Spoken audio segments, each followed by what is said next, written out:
Hello student. तो हम लोग आज प्लैनेट्स के बारे में पढ़ेंगे। तो पहला प्लैनेट है मरकरी, जो सन के सबसे पास में होता है।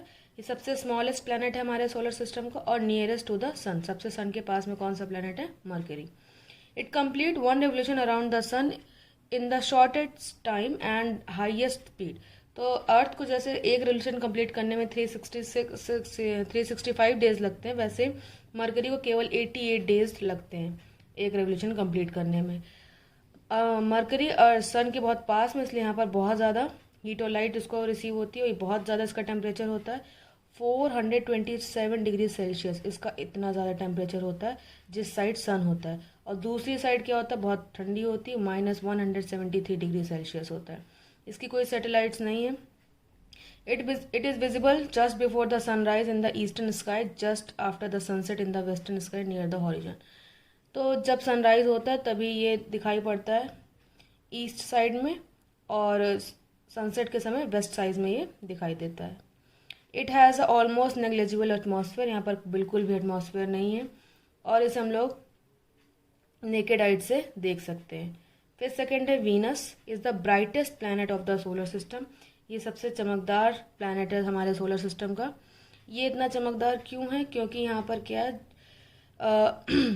Venus is due to the presence of cloudy atmosphere around in which reflect the almost 3/4 of the sunlight falling on it. बाकी प्लैनेट क्या करते हैं, सनलाइट को कुछ अमाउंट में एब्जॉर्ब कर लेते हैं, कुछ वो रिफ्लेक्ट कर देते हैं, लेकिन वीनस में जितनी सनलाइट पड़ती है उसका 3/4 वो क्या कर देता है, रिफ्लेक्ट कर देता है। इसकी वजह से ये सबसे ज़्यादा चमकता हुआ दिखाई देता है। It is closest planet to the earth, ये अर्थ के सबसे पास में प्लैनेट है और ये अर्थ के बिल्कुल सेम साइज का होता है, इसलिए ट्विन सिस्टर ऑफ द अर्थ भी बोलते हैं। इसे भी हम लोग नेकेड आइट से अर्थ से देख सकते हैं। ये बहुत ही हॉट प्लैनेट है। हॉट ये क्यों है? क्योंकि यहाँ पर इसके एटमॉस्फेयर में कार्बन डाइऑक्साइड बहुत ज़्यादा, जिसकी वजह से ग्रीन हाउस इफेक्ट बहुत होता है। हम लोगों ने पढ़ा कि जब ग्रीन हाउस इफेक्ट ज़्यादा होता है तो जो टेम्परेचर होता है वो राइज होने लगता है, और यहाँ पर तो कार्बन डाइऑक्साइड बहुत ज़्यादा अमाउंट में, तो ग्रीन हाउस इफेक्ट भी बहुत ज़्यादा होता है, इसलिए ये क्या होता है, बहुत हॉट प्लैनेट होता है। It is visible before 1 to 3 hours before the sunrise. सूरज निकलने से एक से 3 घंटे पहले ये हमें दिखाई देता है ईस्टर्न साइड में, स्काई के ईस्टर्न साइड में, और सनसेट के बाद 1 to 3 आवर्स के बीच में ये हमें दिखता है वेस्टर्न साइड में। इसे हम मॉर्निंग और इवनिंग स्टार भी कहते हैं। On a Venus the sun rise in the west and set in the east. तो जैसे अर्थ पे क्या होता है, सनराइज किधर से होता है, ईस्ट में होता है, और सेट होता है वेस्ट में, लेकिन वीनस में उल्टा होता है। क्यों उल्टा होता है? क्योंकि वीनस जो है वो ईस्ट टू वेस्ट रोटेट कर रहा है, इसकी वजह से सनराइज होता है वेस्ट में और सेट होता है ईस्ट में। It does not have any natural satellite. Venus की अपनी कोई नेचुरल सैटेलाइट नहीं है। जैसे मून के फेजेस होते हैं वैसे वीनस के भी ये फेजेस दिए हैं। फिर आता है third planet earth. Earth is the only planet in solar system on which life is known to exist. हमारे सोलर सिस्टम में अर्थ ही केवल ऐसा प्लेनेट है जहां पर लाइफ है।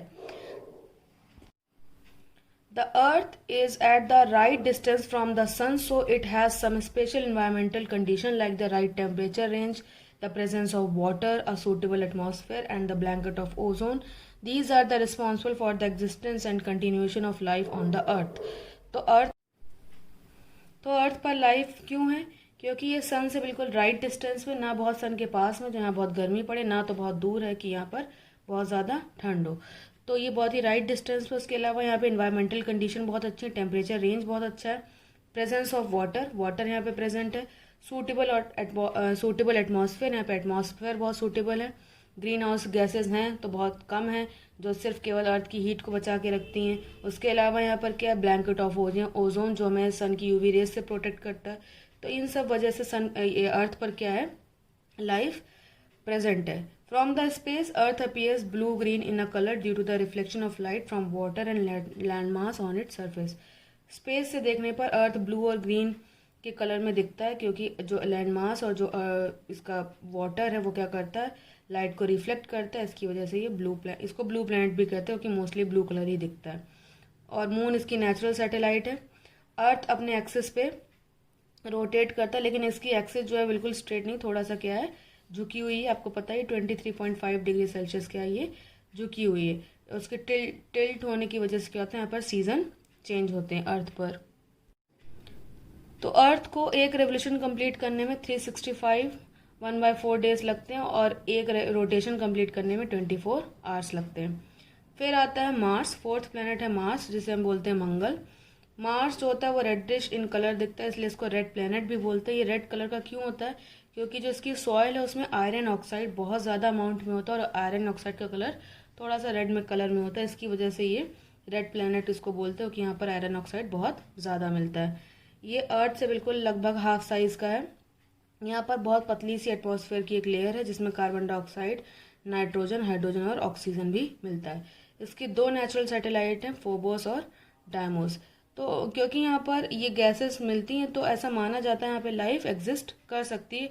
हो सकता है बहुत छोटे यहाँ पर बैक्टीरिया या फिर माइक्रो ऑर्गेनिज्म कुछ मिल जाएं, क्योंकि यहाँ पर ऑक्सीजन की प्रेजेंस है, इस वजह से ऐसा माना जाता है कि यहाँ पर लाइफ हो सकती है, पर अभी कंफर्मेशन नहीं है। इट इज़ कोल्डर देन अर्थ, ये अर्थ से ठंडा है क्योंकि आपको पता है अर्थ पहले आती है सन के पास में और मार्स थोड़ा सा दूर पड़ता है। It can be seen with the naked eye from the earth, और अर्थ से इसे हम लोग नेकेड आइट से देख सकते हैं। फिर आता है प्लैनेट जुपिटर, इसे हम और बोलते हैं बृहस्पति। Jupiter is the largest planet of the solar system, हमारे सोलर सिस्टम का सबसे बड़ा प्लैनेट है।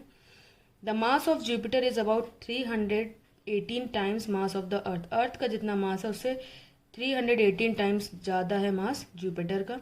ये बहुत बड़ा, इतना बड़ा है कि इसमें 1321 अर्थ जो है इसके अंदर आ सकती, इतना बड़ा है ये।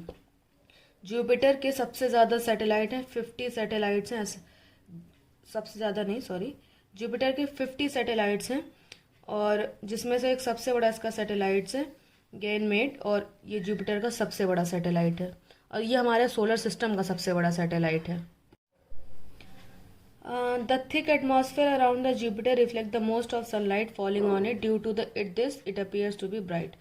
तो जितनी भी सनलाइट इसके ऊपर पड़ती है वो लगभग सारी सनलाइट क्या करता है, रिफ्लेक्ट कर देता है, इसलिए बहुत ही ज़्यादा ब्राइट दिखता है।